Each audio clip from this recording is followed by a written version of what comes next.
The next team we will be discussing, Trevor's Minnesota Twins, 15 minutes on the clock. Reminder, if you're a Twins fan, if you're any fan of the teams we're doing, you know more than us, but Trev says he knows the most about the Twins. They got ranked 22nd. So this whole division might be the lowest ranked division as a collective because the Guardians were 23, the Royals were 25, the Minnesota Twins ranked 22nd. They had an abysmal year last year, missed the playoffs, won 73 games when they were coming in as supposed to be the favorite with the White Sox. Like those guys were supposed to be beating each other up, and the Twins just tanked it. Jake, confusing, fun, wild offseason for the Twins. Can you wrap it up for us? Yeah, they probably have the most fun. Who they've lost, who they've added, you'll see. They lost Josh Donaldson, the bringer of rain, Trevor Plouffe, hitting coach, Mitch Garver, probably an underrated catcher in the catcher realm, Andrelton Simmons, where's Simba at in his career? We'll find out. Alex Colomé, Big Mike Pineda, twirling it at the back of the rotation. Williams Astudillo, everyone's favorite, Rob Refsnyder, John Gant, and Matt Shoemaker. They took the same flight and they're pitching in Japan this year. That's a lot of dudes leaving. How about the dudes coming in, especially the big one that happened probably before this poll went out? Carlos Correa is playing for the Minnesota Twins this year. Sonny Gray is a Minnesota Twin. He'll be at the top of the rotation. Gary Sanchez, he escapes Yankee land. Let's find out. Gio Urshela, cute as a button. Pretty good stats the past few years. My guy, Dylan Bundy. Joe Smith slinging it in the pen. Trev, why don't you give us the rotation? And, I hope you didn't eat any like fish recently because it might come back up. Oh, my goodness. I had Mediterranean food for lunch. Look. Oh, yes. We know that there's going to be some problems here with the rotation. Let's go through it. Yes, they brought in Sonny Gray to be their ace. Behind him, I'm going to slot in Bailey Ober in the 2 spot. You know how tall he is? He's 6'9". He's like an alien out there. Got to love that. You got my hot guy. Yeah, you got my hot guy, Joe Ryan, Dylan Bundy, Dobnak, our guy, the Uber guy. Love him. And a lot of people really are passionate about Dobnak in Minnesota. So you got to love that. Griffin Jacks will provide some depth. And then that bullpen's nasty, though. Taylor Rogers at one point was like one of the best relievers in the game from the left side. I think he's going to be really good this year alongside my good buddy Tyler Duffy. Jorge Alcala's nasty. Caleb Thielbar was there last year, and I played with him. He took some time off. What a crazy story for him. Go look that up. It's going to be a problem. This is where the team gets fun. James, when you talk about their lineup, this is what gets me very excited. Bailey Ober. Yeah, talk about him, bro. 6'9" alien. Yeah. The Twins lineup is something else. Byron Buxton. They locked him up before the lockout. They got Luis Arraez as the DH. Fangraphs has him. Carlos Correa at short, Jorge Polanco at second, Miguel Sanu at first base, Max Kepler, right field, Gary Sanchez catching, Alex Kirilloff, left field, Gio Urshela at third base. How about that? I like this lineup. Give me initial reactions, Jake. Go. You saw the lineup. Go. I love the lineup, dude. One American. I love the lineup. Is this the most foreign lineup in MLB? Is just Kirilloff? Buxton and Kirilloff, I think, are the only two. I think 7 out of only 2. Only German. Trev, this lineup's gross, dude. And I love it. I absolutely love it. The way they retooled it. There's balance. There's righty, lefty, switch, righty, lefty, switch. Like, it's balanced. There's power. We talked about the Royals before, how they only had one projected guy to break 20 ding-dongs. This lineup has 7 guys projected to hit 19 plus. Like, Buxton is the guy you have to circle for me. If he's healthy, he's an MVP candidate. Like, even if it's 125 games, what he does. The Correa story is incredible. Like, let's watch that play out. Dude, the pitching staff, here's my thing. Why don't we have a little more of an identity? Like, Trev, I know that bullpen is good. Like, I like Taylor Rogers. Teal Bar, a nice little lefty slinging it up there. Duffy. Like, I wish this team, if you have this rotation, which, hey, let's see, maybe they can find that magic in Dylan Bundy. Joe Ryan, I do like him. Young pitcher, let's figure it out. I wish they had like the bullpen behind him that, if I was a young Joe Ryan and I've got that lineup and I had a bullpen behind me, like ready to go, I'd be like, all right, I'm going to get me 5 innings. I'm going to get a win because that lineup's going to put up 6 and the bullpen's going to close it out. I'm just so nervous about this pitching staff that I absolutely love the lineup. The bullpen, I know the numbers end up pretty solid, but I'm not like scared of anyone. And the rotation, not my cup of tea. It's not. But look, I think they're still in the market for some moves here, and there are starting pitchers to be had. So they're going to need to do that. If they want to like be who maybe they think they are, which is, a competitor for a AL Central title, they need to go get some pitching. Now they do have a ton of all of their top prospects are like big league ready or right at the precipice of the big leagues. You got some real studs down there too. Royce Lewis, Austin Martin. You got some pitchers there too. So there's a nice mixture of athletes and pitchers. They're close, man. And I think it's crazy because we wrote them off so much from last year. Because they just disappointed. And then one signing, you like what? And like a trade, it just changes kind of everything. They lock up Buxton, and that gives everyone even more hope. Like I'm on this team. They need to make a move though. And has to be a starting pitcher.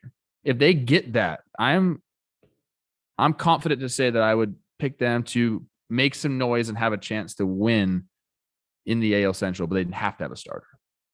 Trev, you're a hitter and you don't like pitchers. Do you agree with the tale as old as time saying that good pitching beats good hitting?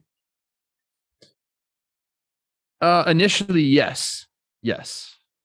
And then like postseason, I think you're probably going to get, I think the facing the hitters 3 times thing really matters when you're talking about good hitters, good pitchers. So like the good, we just did the Guardians rotation. Mm-hmm. How do your hands balance out when you go Twins Guardians on the rotation? No, just overall, because it's good. It's hitting versus pitching. And if I got it, pitching, Jim. they've seen these guys a lot though. If the Guardians and Twins played 162 games against each other, only them, what are the records? The Twins they come out on top. Okay. I don't know by how many games. I mean, that's a crazy hypothetical right there. My brain is not working. I would have done 100 games because the math was easier, and I would have said the Twins win 60. I was thinking something like 15 games over 500, something like that. But again, if they get a starting pitcher, it changes everything. The lineup, we talk about this team identity, and you guys always make fun of them because they go in and haha, Twins are going to lose the Yankees anyway. Dan Rourke freaking showed me up on Twitter with that. He freaking baited me and he got me. But then we get a guy like Carlos Correa. Is that going to change the entire feel to the organization too? Or is he going to go in there and be like a humble dude now that he's in Minnesota? I really hope he isn't. Be yourself, Carlos. Well, it's also what's he going to do because he knows he's there for a year. I mean, his goal is to be there for a year. So how much is he a mercenary at the service of his next contract, or how much is he going to be a Twin, and be part of the Twins? I have no idea. But the lineups, I think the team will be fun. I mean, you got a lot of Latin flair and flavor here. There's going to be a lot of Sano and Gary know each other from their 16. Gio Urshela's super fun. I mean, if Buxton's out there sprinting around and running, I do think they're going to be a really, really, really fun watch. I mean, just worry about the pitching. Can be one of the best players in baseball when he's out there. He can hit for power. He can play defense. Yeah, he is. Scary thing is Buxton and Correa have both been injured lately. A lot of people worried about Correa's back, but Now, I love Gary Sanchez and Gio Urshela. I think they're going to have good years. I think Twins fans will enjoy them. But last year during the Twins TPP, we were talking about how Happ and Pineda were the moves, like at the rotation. And I was saying, like, Yankees fans had both these guys and they don't like them. And like 60% of Yankees fan base had Gary Sanchez and like would laugh that a team is excited about him. But I think Gary's going to go off. I hope Twins fans enjoy him. The defense ain't great, but he'll mash Jimbo, if he's loose.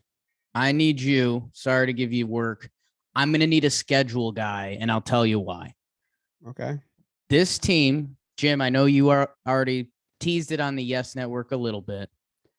This team is one you have to circle for the story of baseball this year because of what Trev also said before. All their top 9 prospects have a chance to be major league level this year. So what does that mean? If the Twins are in it and they need pitching, they can flip a couple of those guys because they're some real prospects. You could go out and get something. You know, Austin Martin is like the big piece that they received from the Jose Barrios trade. They have guys that they can flip to go get the pitching they need if they're in it. If the Twins are not in it, boogity, boogity, boogity. Because you're going to want to give those young guys the playing time to find out if Austin Martin and Royce Lewis, if those guys are your future, or could Gary Sanchez be flipped? Gio Urshela, where's Sano at contract wise? Jorge Polanco's been a trade rumor every year. Carlos Correa has that crazy 1-year contract. This team, I feel like every year we run into a team that's like a pivot point of the trade assets for the trade deadline. This team could be the squad this year, at least offensively. They have on paper, we're just judging this by our perspective on paper, a tough April. But again, it's a shortened April, but they open up 4 games versus the Mariners, which I don't know if that's tough, kind of equal, but interesting. Then they play the Dodgers, then the Red Sox, then the Royals, then the White Sox, then the Tigers, then the Rays. So there's some good teams there early on. May, they can feast in May. They got Orioles, they got A's, they got Guardians, they got A's, they got Royals, they got Tigers, they got Royals, they got Tigers.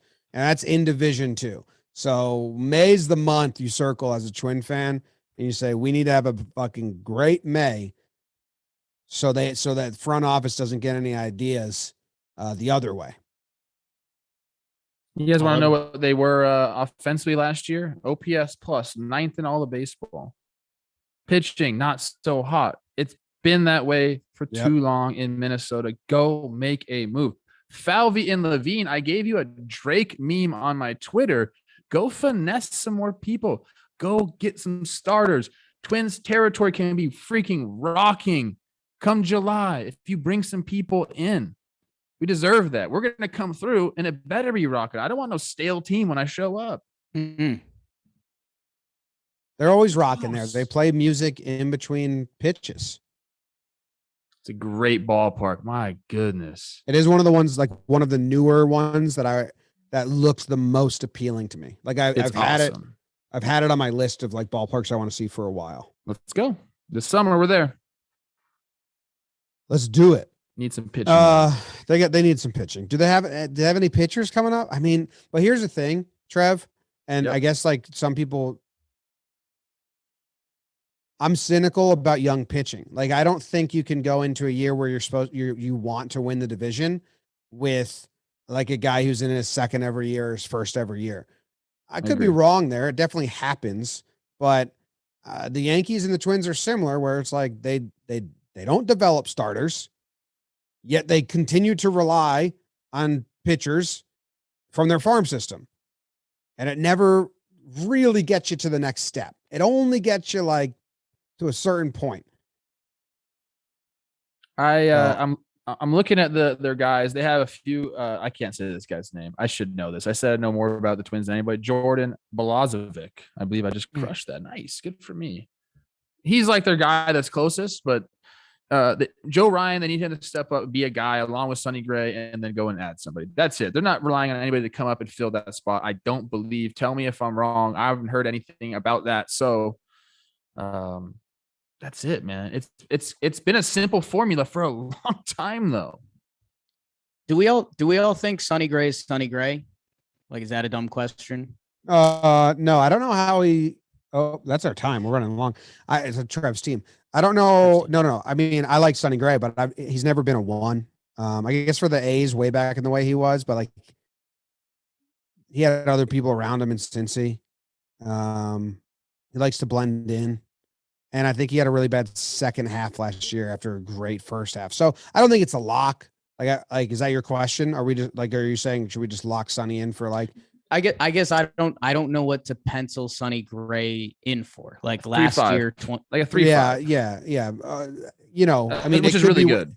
It could be a 3, it could be a 4, but I think he's definitely good enough that you can pencil him in for 25 starts, 3.5. Okay. That's at least what my brain would say. Okay. What's the over under here, boys?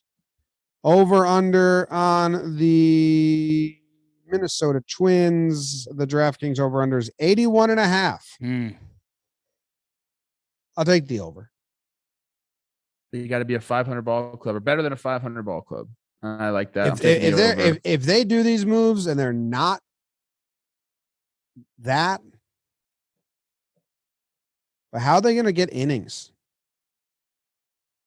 They need a breakout guy. Like we talked about Ober the Ogre. Like if he has a Chris Bassett, like I'm 6'9" and I found it, or Joe Ryan is a borderline all-star, that would do worlds for this team. Because right now, I don't know if they're getting 2 good starts a week. And you really need that. Or at least they need that early on to get them to the trade deadline and figure it out. The amount of talent on this team is like a top 15 ball club, but there's just so little in the pitching. It's scary. Give me the over. They brought in Correa. There's going to be some juice. Trevor Plouffe home run derby. Give me the over. Let me ask you this. Knowing what they know now, Carlos Correa is here. Do they regret making the Barrios trade? I know they like the haul. Yes. If you had Barrios and Gray, we'd all say over, and we'd say like then they just need a little like a lesser trade, and if a prospect jumps up, it'd be a much different feel. It's really Sonny Gray, and then you have no idea.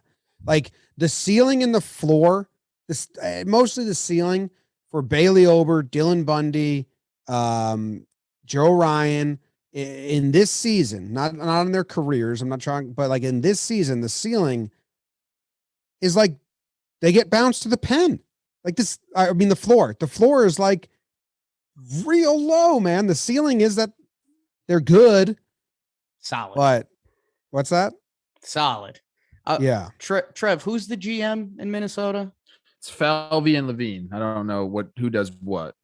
I'll say this. They're always together. They've got puzzle pieces.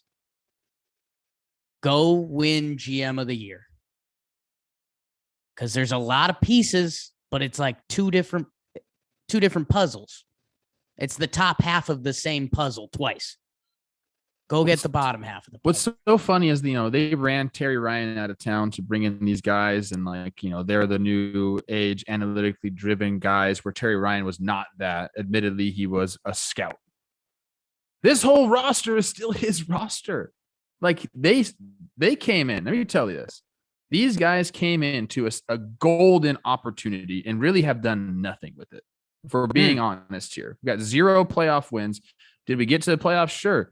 But they've done nothing with it. This group of guys we're talking about here, a Sano, a Buxton, a Kepler, a Polanco, Barrios, Arias, like the list goes on. Like those were all Terry Ryan guys. They came in with that, and those guys were making no money. They had all the flexibility in the world and just it has not been good for them. A division title? Like that's with that core, and you're coming in. So I think I think this is a huge year for them to prove like, hey, like we know what we're doing. Cause you can't just be like, hey, look at our farm system. Like we have some really hot prospects and nice young core. Like you got to win in the playoffs. Or what else is it for? The rotation, Jake, does kind of have an identity. They're all got some like funky looks. Like if Dobnak like breaks back in, Joe Ryan's going pirate hair and pirate mustache. Hot. Bailey Ober is an ogre. Dylan Bundy's face is redder than the sun. So they're all got like a little quirk. Maybe that's their identity. Trev, I'm loving the over now. This is the GM's either last year or they're renewing their contract. They signed Correa. They're going to cash in some prospects. I don't know where. Go Twins, go, babe. I actually love that. I do love what Trev said. Like this GM is either like he's not going to sit idle because then he's out. So he's got to fucking do it. I think right? I think they might have already extended. I got to look that up. I think they might be locked in. I'm serious. But the point still remains the same. Like they have to go. Like they got handed a great organization that let them do what they wanted, and they just have. I mean, they've had some good finishes in the AL Central, and that's it. So this is definitely put up or I'm not going to say put up or shut up, but like it's time. It's time. That ends our Twins conversation, Twins profile and projection. Thanks for tuning in. If you're on the podcast app, we pivot right away.